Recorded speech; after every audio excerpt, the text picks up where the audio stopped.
Hi friends, welcome to the Law Teller YouTube channel. My name is Kullur Ramanjal Advocate.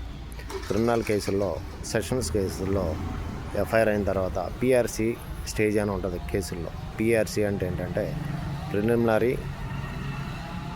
Registered case. అంటే సాధారణంగా murder కేసుల్లో, rape కేసుల్లో, అటు sessions కేసుల్లో ఈ పిఆర్సి అనేది వచ్చింది.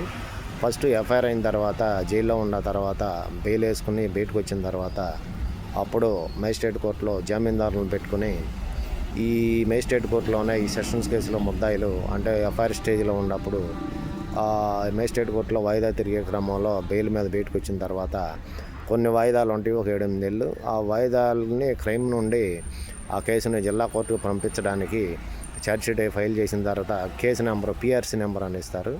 ఆ పిఆర్సి నెంబర్ ఇచ్చిన తర్వాత కొన్ని వాయిదాలు జరిగిన తర్వాత మేజిస్ట్రేట్ కోర్టులోనే జామీందారులను ప్రొడ్యూస్ చేసి ఆ కేసుని మేడ్ ఓవర్ చేస్తారు, జిల్లా కోర్టుకు పంపిస్తారు.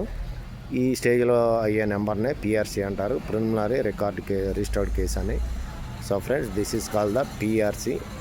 అంటే ఎఫ్ఐఆర్ స్టేజ్ నుండి సెషన్స్ కేసు నెంబర్ అయ్యే మధ్యలో ఒక నెంబర్ అవుతుంది, దాన్నే పిఆర్సి నెంబర్ అంటారు. Please subscribe my channel friends. మరో వీడియోతో మళ్ళీ కలుస్తాను. అది దాని బాయ్.